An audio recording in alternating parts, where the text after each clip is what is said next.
You're listening to the Options Insider Radio Network, the home of the Options Podcast. For more quality options programs, visit theoptionsinsider.com or search for Options Insider Radio Network in your podcast provider of choice. Listeners can also access all of our programming through our mobile app available in the iTunes and Google Play stores. Select programs are also available via live stream at mixlr.com/options-insider. That's mixlr.com/options-insider. Don't forget to follow along with your favorite programs and submit your own questions for the hosts at twitter.com/options, stocktwits.com/options, facebook.com/The Options Insider, or via questions at theoptionsinsider.com. The Options Insider Radio Network is sponsored by Fidelity Investments. Fidelity's Option Trade Builder tool can help you confidently build an options trade in 3 simple steps. Just choose a strategy, select a contract, and then review the benefits and risks of the trade. Learn more about Option Trade Builder at fidelity.com/options. Options trading entails significant risk and is not appropriate for all investors. Certain complex option strategies carry additional risk. Before trading options, contact Fidelity Investments by calling 800-544-5115 to receive a copy of the characteristics and risks of standardized options. Fidelity Brokerage Services, LLC, member NYSE SIPC.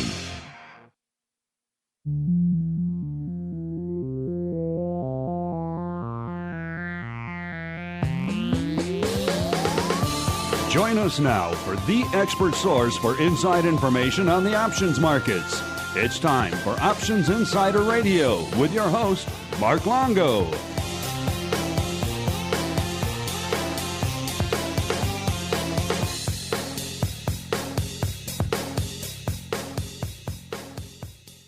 All right, everybody. That music means it is time once again for Options Insider Radio, the interview program here on the old network where we welcome on guests from throughout the world of options and derivatives and indeed beyond, and proceed to pick their brains for the benefit of you, the listener. And next up on the old program is a newcomer to the show and indeed to the network. He is David Taylor, the CTO over there at Exegy. David, welcome to the Options Insider Radio program. Thank you, Mark. It's great to be on. And David, as we want to do with all of our first-timers here on the network, why don't you go ahead and give our audience a little bit of an overview of your background in the space and how you found your way to becoming the CTO over there at Exegy. Well, thank you, Mark. I'd be delighted to. So I did my computer engineering studies all the way through a PhD at Washington University in St. Louis, which has a long and wonderful history in the computer sciences field. And we developed some technology that was applied to high-performance computer networking or computer communications. And that technology was commercialized by Exegy. So the company spun out of the university in 2003. I joined the company shortly thereafter in 2005 and held a number of roles for the company, wrote a lot of the early intellectual property, developed the hardware engineering team, and then eventually became Chief Technology Officer, where I'm responsible for product strategy, marketing, pre-sales engineering, and work very closely with our clients on where the product should go next. So you were there from the early days, not quite the garage, but pretty close. The incubator. Yes, so there were the incubator. 10 of us around the table in the incubator, and we're now 125-person company with offices in Hong Kong, London, New York, and our headquarters is still in St. Louis, Missouri. So it's grown quite a bit. Yes, you know, you always hear the cliche origin story of a tech firm, right? And it's always some guy in his garage in Palo Alto. You guys were in an incubator around St. Louis, but close enough. That's right. It's St. Louis, right. The new hub for all things market data, St. Louis. Indeed. Well, let's get into that a bit. Obviously, you guys play in the market data space. We live in the options space here, so we live in what is technically termed an alt for a lot of the major financial publications and outlets and traders out there. They view all derivatives, they lump them into what I jokingly refer to on a lot of our shows as kind of the alts ghetto. Everything else kind of goes in there. So it could be managed futures, could be options, could be oil wells, gold, whatever the heck you want to look at. It's all lumped into the alts category. But you guys sound like you're expanding your presence in the alt space. So why don't you tell us about that and what you guys have to offer on the alt data side, sir? Sure. Well, to connect it to your audience in the options space, so when we first built our market data product, the first feed that we processed was the Opera consolidated options quote feed for listed options in the U.S. because that was the test of any market data system. It was by far the largest feed. It still is.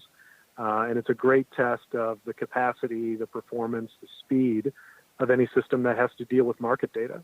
So really from day one, we were in the alt space, if you will, and servicing clients who are in the U.S. options derivatives space has always been part of our business really from day one. And in telling a little bit more of that story will help you understand how we got into the true alt data space. We came to market with a purpose-built piece of hardware for processing market data, and we called that the Exegy Ticker Plant Appliance.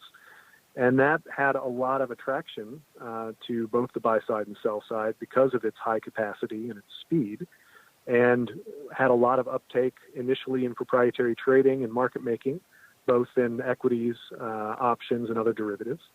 And then we eventually got introduced to folks who would run agency businesses, dark pools, ATSs, exchanges.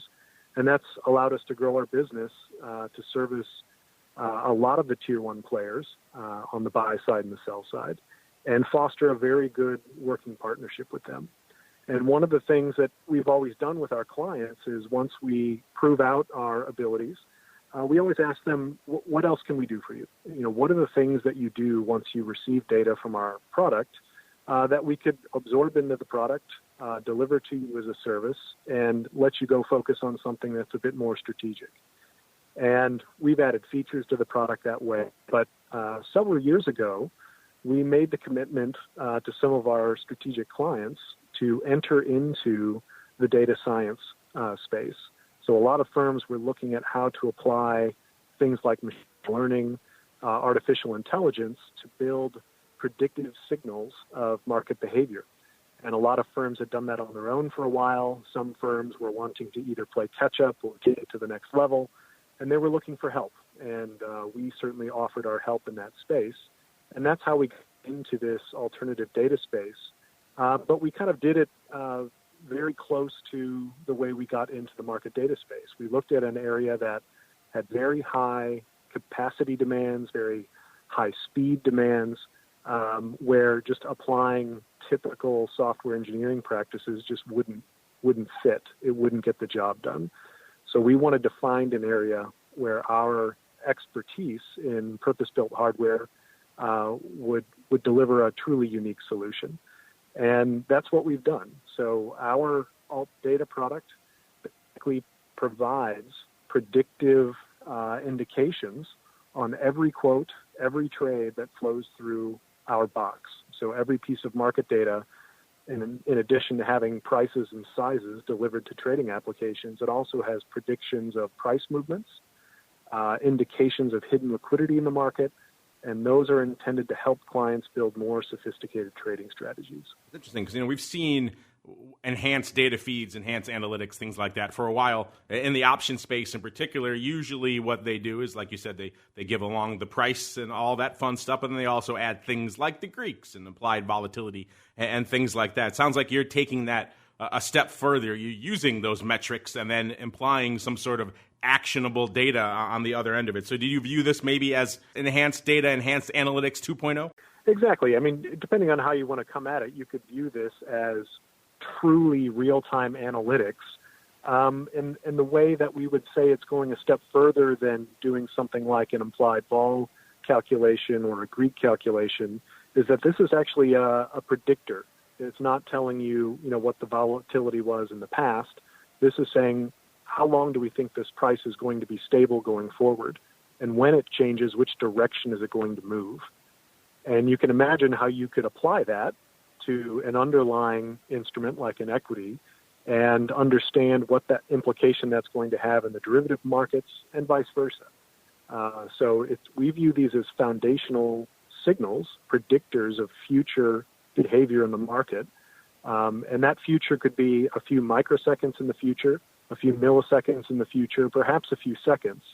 But these are not traditional, earnings or momentum indicators. These are very real time, geared to people who are doing very low hold period trading, who are trying to optimize their execution strategies, people who need help understanding where the market's going to go in a second or two.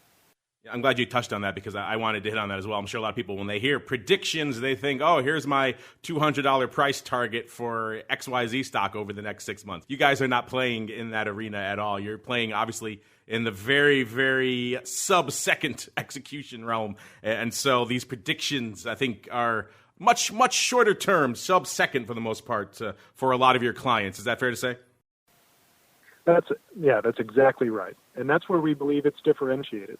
And that's where, providing those kinds of predictions on a real-time basis where every quote or trade is going to update that prediction, that's where our expertise in high-capacity computing really shines. Now, we've seen a lot of data vendors in the past shy away from this level of enhanced analytics for, I think, a couple of reasons. One of them is liability. They don't want to go down the road of saying, hey, we predict XYZ is going to do this in this time frame, because if it doesn't happen, that opens them up to, shall we say, ramifications from their clients. At the very least, they won't be happy with you because they're looking at that as some sort of trade indicator tool, and it went the other way. Is that something that concerns you guys? I'm sure your lawyers had a field day with this before you put that out, but in an arena these days in the market where everyone is so regulatory, so liability conscious, is that something that concerns you going forward with this?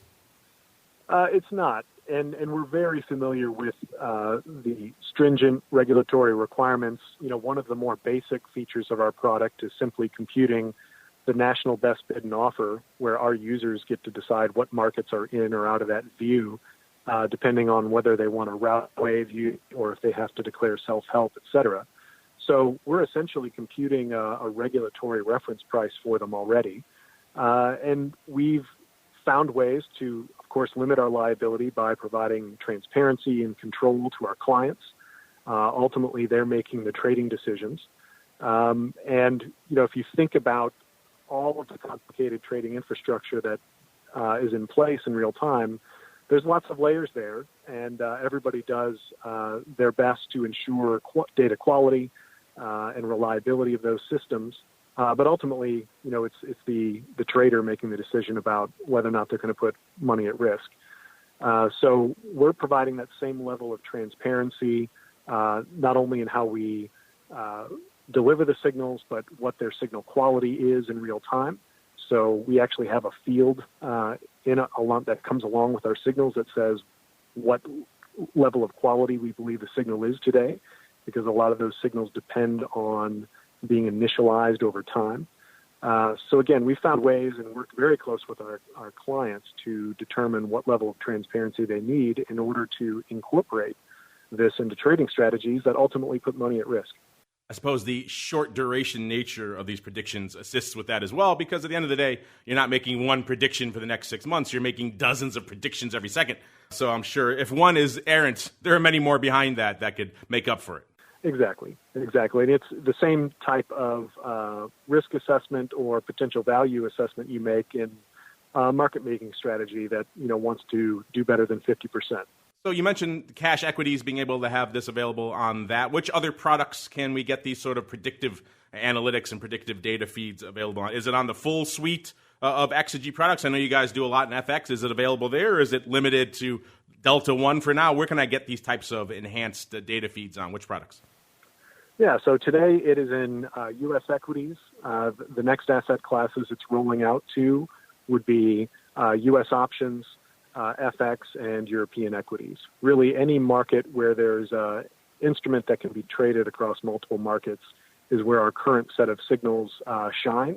And we have a data science team that is always cranking out new ideas. So in addition to taking the existing signals to new asset classes, we will be expanding the portfolio of predictions that we make. It will be fascinating to see this go live for options because, as you mentioned, for stocks and Delta One products, it's one thing, but options, add many more layers to the cake there. They have the volatility of the Greeks, they have the order book, they have the open interest, they have what's going on in that second, they have the skew, all these many different and varied inputs into the calculation that don't really exist in the equity side. So I will be very excited, David, when this goes live for options to kind of dig in and sink my teeth into a little bit and see how these predictions unfold, because that's a difficult beast to tackle. So I wish you well with that, David. I appreciate that, Mark. Maybe we'll come back and tell you about it. Well, let's talk about some of the other things you guys have cooking over there as well. I mentioned FX. I know that's a big area for you guys. You have actually a trading platform over there at XG. Why don't you give our audience a little bit of an overview of what exactly you guys offer in the FX space and what you're doing over there for FX traders right now at XG? Right. So the best way to think about it is again, purpose-built hardware system for market connectivity and aggregation. So we, in all the trading venue connections, both the data side as well as the order handling side, into our appliance. And that can be both ECN-style venues as well as other liquidity providers, banks, et cetera, and allow the users to connect to our appliance, get a bespoke view of added pricing, especially for various spot prices across currency pairs, and then enter their order through the same logical interface to our appliance, and those orders can go to any of the venues that they're getting pricing for. So we deploy those appliances, we monitor them and manage them on behalf of our clients. So a typical deployment would be to have a resilient set of appliances in New York, London, and Tokyo to support a global FX business. And you guys obviously live in that low latency side of the data space. You know, we've talked for years on this network, particularly on our tech show, about the cliche of the race to zero and how that's unfolding in the space. In the last few years, we've seen an evolution to that race where not as many firms are out there really competing on that bleeding edge of latency anymore because the costs were just prohibitive to keep up that race. And instead, we're switching to new strategies that were less data sensitive or maybe new products. You guys live on that bleeding edge. I'm curious, what's that been like for you guys over the past few years? Have you seen a similar shift, or do you think that the bleeding edge of the race to zero, that's still alive and well, and there's still a lot of firms out there fighting to be on the cusp of the lowest latency possible?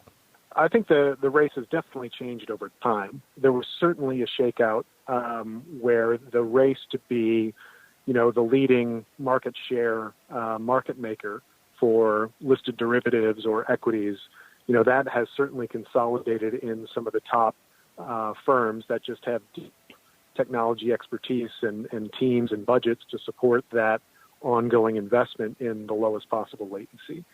One thing that we have seen, which, of course has been pleasing to us, is that more and more firms are realizing that even if they're not going to be in the nanosecond race of making sure that they can get their orders on the wire often, before the market data even arrives, that they need to be respectably fast, if you will, or fast enough or credibly fast, we've heard it described a number of ways by our clients, to show that on the agency side that they're providing the best possible executions, that there are not other firms out there getting a better view of current pricing than they are, or firms that even if it's not a market-making strategy, there are still a lot of different speed-sensitive strategies that are profitable. And they've decided they don't want to invest the amount of time and money it takes to keep that technology current. They'd rather take it from a best-of-breed vendor. And that has certainly expanded the clients who are latency sensitive. We have seen clients who we would not have expected to care about microseconds or even nanoseconds starting to talk to us about that level of performance and looking at expanding the number of applications that get data at that level of performance. Interesting. So the audience for you guys is actually expanding rather than contracting. I suppose a good thing in your business there, David. Well, speaking of your business, you guys were chosen last year to become part of the CAT, of course, the Consolidated Audit Trail, which is in and of itself a very contentious issue in the financial market. Some people think it's a bridge too far. Some people think it's onerous and many other things out there. I'm curious, give us an update on that. You guys became a part of it, I believe, around September or so of last year. What is the status of your efforts with them, and is it proceeding as you guys expected? So it's absolutely an honor, actually, for Exigy to be a part of that. We are providing data, specifically recorded market data, to perform the various types of checks that are part of the Consolidated Audit Trail. We began our efforts working closely with Thesis when they were the operator of the CAT. As everyone knows, that responsibility has transitioned to FINRA, and we are working closely with them to talk about how we might continue working with them and perhaps even expand our role. So from our point of view, our focus is to provide the highest quality data to make the CAT infrastructure as robust and capable as it can be. As a vendor, we of course have clients with a wide variety of views on the merits or lack thereof of the effort. But I think it does showcase our ability to be part of a mission critical piece of market infrastructure, and we're happy to do it. We had the folks from Thesis on the network way back right when all the heat really came on them after all of the credit reporting data hacks happened, and all of a sudden the notion of a central repository for all of the market's data became under a lot of fire. And I could tell just from talking to those guys at that time that was a bit of heat that they maybe weren't planning on dealing with. As you mentioned, FINRA now having to deal with that probably makes a little bit more sense in that regard. But interesting things going on that front as well. You guys are working on a lot of interesting things over there at Exigy, David. But before we go, if there's something, you say to yourself, I forgot to mention this. Maybe you want to leave our audience with a little bit of a hint, a little bit of a tease of what they can expect from you guys at Exigy in the coming months. Now is the time, sir. The floor is yours. Yeah, I would say the things that you should expect to hear about from Exigy in the next 6 months would be just continued geographic expansion. So we're investing heavily in our Asian office. That we'll have more deployments in Asia and more locations, which is, for a lot of firms that we've worked with, an area of renewed interest and investment, and we're there to support them in that. And, we talked in this program about speed, and you will see announcements from Exigy just taking our products to the next level of speed and really offering to the trading community the ability to have the lowest possible latency solution as an off-the-shelf product that's managed for you. So we are looking to narrow, if not eliminate, that gap between what's possible from a vendor-supplied solution and what's possible if you have your own deep technology bench of hardware engineers and software engineers. And David, if folks want to learn more about what you guys are working on, where should they go? What should they do? So certainly you can go to Exigy.com. That is our website. It's easy to get a hold of us there. You can see all of our announcements and information on our products. And that's where I'd point you. We'd be happy to talk to you. There you go, Exigy.com. That's EXEGY.com, listeners. And David, good luck on implementing this alt data. We'll look forward to seeing it implemented in the options market very soon. Very good. Thanks for your time, Mark. Appreciate being on. The Options Insider Radio Network is sponsored by Fidelity Investments. Fidelity's Option Trade Builder tool can help you confidently build an options trade in 3 simple steps. Just choose a strategy, select a contract, and then review the benefits and risks of the trade. Learn more about Option Trade Builder at fidelity.com/options. Options trading entails significant risk and is not appropriate for all investors. Certain complex option strategies carry additional risk. Before trading options, contact Fidelity Investments by calling 800-544-5115 to receive a copy of the characteristics and risks of standardized options. Fidelity Brokerage Services, LLC, member NYSE SIPC.